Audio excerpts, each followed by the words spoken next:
नमस्कार मित्रांनो. आज आपण एका अशा अस्वस्थ करणाऱ्या वास्तवाचं विश्लेषण करणार आहोत, ज्यावर कोणीही उघडपणे बोलत नाहीये.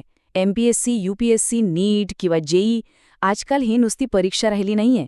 ती एक जीवघेणी लढाई झालीय. मुलं 12-12, 15-15 तास लायब्ररीत बसून अभ्यास करतात. आईबाप गावाकडे रक्ताचं पाणी करतात, पण तरीही फायनल लिस्टमध्ये नाव का येत नाही? आज आपण या सिस्टीमचं आणि या भयानक वास्तवाचं एकदम सविस्तर विश्लेषण करणार आहोत. खरंच विचार करा, दरवर्षी लाखो विद्यार्थी फॉर्म भरतात. एमपीएससीच्या फक्त काही शेकडो जागा, नीटमध्ये लिमिटेड सीट्स आणि जीईचा तो अवाढव्य कट ऑफ. आणि यात आता एक नवीन आणि भयानक धोका निर्माण झालाय. नीट 2026ची तयारी करणाऱ्या काही स्मार्ट मुलांनी आत्तापासूनच एआयचा वापर सुरू केलाय आणि त्यांचा अभ्यासाचा वेग लिटरली दुप्पट झालाय. तुमचा स्पर्धक त्याच्या चुकांवर एआयकडून सेकंदात सॉल्युशन घेतोय आणि दुसरीकडे सामान्य विद्यार्थी ते अजूनही त्या जुन्या जाडजोड पुस्तकांमध्येच उत्तरं शोधत बसलेत. स्पर्धक रॉकेटसारखा पुढे जातोय आणि बाकीचे तिथेच अडकलेत. हे जर असंच सुरू राहिलं ना, तर या भयानक कॉम्पिटिशनमध्ये सामान्य विद्यार्थी कसा टिकणार? पुण्याचे आदित्य कुलकर्णीचीच केस बघा. हजारो मुलं याच चक्रव्यूहात अडकली आहेत. कन्सेप्ट समजून घेण्यासाठी यूट्यूबवर जायचं, प्रश्न सोडवण्यासाठी ChatGPT, टेस्टसाठी एखादा वेगळं ॲप आणि नोट्ससाठी अजून काहीतरी. अशा 6-7 ॲप्समध्ये उड्या मारताना विद्यार्थ्यांचा अर्धा वेळ फक्त स्क्रीन स्क्रोल करण्यात जातोय. ही पूर्ण इकोसिस्टमच तुटलेली आहे. विद्यार्थ्याचा फोकस अभ्यासावर असायला हवा की हे ॲप्स मॅनेज करण्यावर? विचार करा, अशा या गोंधळात ज्या विद्यार्थ्याला एकाच प्लॅटफॉर्मवर सर्व काही मिळतोय, त्या स्पर्धकाला तुम्ही कसं हरवणार? आणि या सगळ्यात सर्वात भयानक वेळ कोणती असते माहितीये? रात्रीचे 2 वाजलेत. दुसऱ्या दिवशी तुमची महत्वाची मॉक टेस्ट आहे आणि तुम्ही एखाद्या अवघड टॉपिकवर अडकला आहात. आता कोणाला विचारणार? शिक्षक झोपलेत, मित्रांचे फोन बंद आहेत. त्या क्षणी जो एकाकीपणा जाणवतो, जी भीती वाटते ना, ती एखाद्या उमेदवाराला पार अंधारात ढकलते. माझं सिलेक्शन नाही झालं तर काय? हा एकच प्रश्न आतून पोखरत असतो. अगदी बरोबर.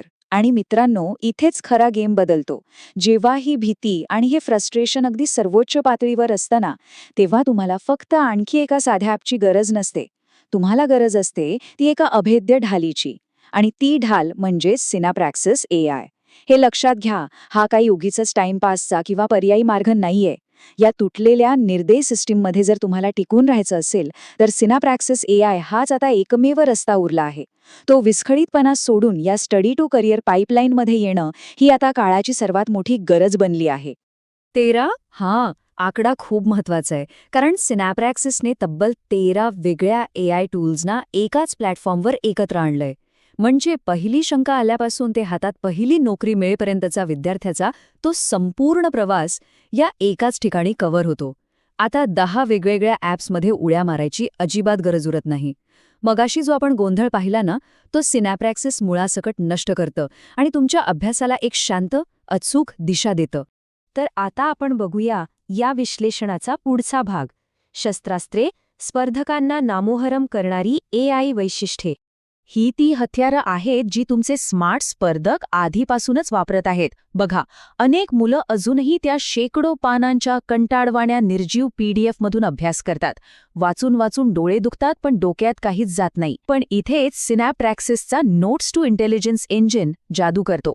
तुम्ही कोणतीही PDF किंवा नोट्स अपलोड करा, हे AI क्षणात त्याचं रूपांतर इंटरॅक्टिव्ह इमेजेस, माइंड मॅप्स आणि चक्क एका लाईव्ह प्रश्न उत्तराच्या सेशनमध्ये करतं. एका क्लिकवर तो निर्जीव डेटा एका बोलक्या आणि स्मार्ट शिक्षकामध्ये बदलतो. आणि मॉक टेस्टचं काय? टेस्ट दिल्यावर फक्त स्कोर हातात येतो. समजा 100 पैकी 40. पण उरलेले 60 मार्क कुठे गेले? का गेले? हे कोणीच सांगत नाही. हा आंधळेपणा खूप खतरनाक आहे. म्हणूनच सिनाप्रॅक्सिसचं डिस्कव्हरी हब विद्यार्थ्यांचा टेस्ट रिपोर्ट स्वतः वाचतं. जिथे चुका झाल्या आहेत ना, नेमक्या त्याच प्रश्नांवर ते एक लाईव्ह AI सेशन सुरू करतं. हे तुम्हाला फक्त एक PDF रिपोर्ट देत नाही, तर ही चूक का झाली आणि ती कशी सुधारायची हे लिटरली समजावून सांगतं. इन्स्टिट्यूट्स आणि क्लासेससाठी तर हा एक ऑफलाईन टू डिजिटल ब्रिज आहे.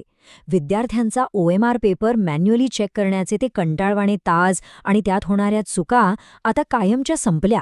मोबाईलवरून OMR स्कॅन करून काही सेकंदात स्टुडंट वाईज, टॉपिक वाईज पूर्ण ॲनालिटिक्स डॅशबोर्डवर मिळवणं आता एकदम शक्य झालं आहे.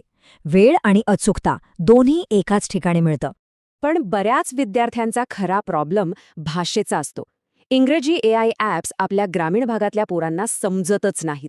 तिथेच या उमेदवारांचा आत्मविश्वास तुटतो. आणि तिथेच सीना ट्युटर एंट्री घेतं. रोहित पाटीलचा हा फीडबॅक बघा. या एआयला चक्क मराठी, हिंदी किंवा कोणत्याही स्थानिक भाषेतून बोलून प्रश्न विचारता येतात. रात्री 2 वाजताही हे एआय तुमचे प्रश्न ऐकतं आणि आकृत्यांसहित त्याच भाषेत उत्तर देतं. म्हणजे भाषेचा अडथळा आता पूर्णपणे संपलाय. आणि हा कोणताही जेनेरिक प्लॅटफॉर्म नाहीये बरं का. एखाद्या विद्यार्थ्याने ठरवलं की मला MPSC करायची आहे की नीट, हा पूर्ण प्लॅटफॉर्म त्या एका ध्येयानुसार स्वतःला बदलतो. उमेदवाराच्या कमकुवत विषयांवरून बरोबर तेच व्हिडिओ लेक्चर समोर दाखवले जातात जे बघणं खरोखर गरजेचं आहे. यात मॉक इंटरव्ह्यूज आहेत आणि एक रेझ्युमे बिल्डरही आहे जो विद्यार्थ्याची प्रगती आपोआप ट्रॅक करतो. विद्यार्थ्याचा 1 सेकंडही आता फालतू गोष्टींवर वाया जात नाही. आता येऊया या विश्लेषणाच्या अंतिम टप्प्याकडे. अंतिम निकाल, या सगळ्यात कोण टिकून राहणार? जरा विचार करूया. एकीकडे एक विद्यार्थी आहे जो 6 वेगवेगळ्या ॲप्समध्ये अडकलाय, भाषेच्या समस्येशी झगडतोय आणि रात्री शंका न सुटल्याने प्रचंड टेन्शनमध्ये आहे. आणि दुसरीकडे एक स्मार्ट स्पर्धक आहे जो सिनॅप्रॅक्सिस वापरून अवघ्या 5 सेकंदात क्लासची DPP स्कॅन करून उत्तरे मिळवतोय आणि रात्री 2 वाजता AI कडून चक्कम मराठीत कन्सेप्ट्स क्लिअर करून घेतोय. बऱ्याच जणांना वाटेल की अरे, ChatGPTचा वापर पुरेसा आहे, पण ChatGPT सारखे महागडे आणि जेनेरिक टूल्स भारतीय परीक्षांचा अभ्यासक्रम, इथल्या भाषा आणि अडॅप्टिव्ह टेस्ट देऊ शकत नाहीत. भारतीय विद्यार्थ्यांसाठी खास तयार केलेल्या या डेडिकेटेड AIशी त्यांची कोणतीही तुलनाच होऊ शकत नाही. आणि सगळ्यात मोठी गोष्ट म्हणजे किंमत. सिनॅप्रॅक्सिसचा हा फ्री टियर कायमस्वरूपी ₹0 उपलब्ध आहे. पैशांचं कारण सांगून आता कोणत्याही विद्यार्थ्याला मागे राहण्याची अजिबात गरज नाही. ही इतकी ताकदवान ढाल आता महाराष्ट्रातल्या आणि भारतातल्या प्रत्येक विद्यार्थ्यासाठी अगदी मोफत उपलब्ध आहे. मित्रांनो, वेळ खूप वेगाने निघून चाललीय. एकट्याने संघर्ष करणं आता थांबवण्याची वेळ आलीय. आई-वडिलांनी तुमच्यासाठी जे स्वप्न पाहिले ना, ते जर धुळीस मिळू द्यायचं नसेल तर स्वतःला वेळोवेळी अपडेट ठेवणं अत्यंत आवश्यक आहे. ही सिस्टीम तुम्हाला मागे खेचण्याचा पुरेपूर प्रयत्न करेल, पण आता तुमच्याकडे एक भक्कम हत्यार आहे. Synappraxis.com वर जाऊन किंवा प्लेस्टोरवरून ॲप डाउनलोड करून साइन अप केल्यास तुम्हाला 500 फ्री AI क्रेडिट्स मिळतात. @Synappraxis AIला जोडले जाणे ही आता काळाची गरज नाही, तर ती एक सक्ती झालीय. जो स्वतःला अपडेट करत नाही तो या स्पर्धेतून कायमचा संपतो. मागे राहून अजिबात चालणार नाही. शेवटी हा एकच प्रश्न उरतो. आजचे विद्यार्थी जुन्या मोडकळी चाललेल्या पद्धतींना चिकटून राहून या भयानक स्पर्धेत असेच भरडले जाणार, की सिनॅप्रॅक्सिस AIची ढाल हाती घेऊन स्वतःच्या यशाचा मार्ग स्वतःच घडवणार? तुमचं भविष्य आता पूर्णपणे याच एका निर्णयावर अवलंबून आहे. विचार नक्की करा. पुन्हा भेटूया अशाच एका नव्या विश्लेषणासोबत. धन्यवाद.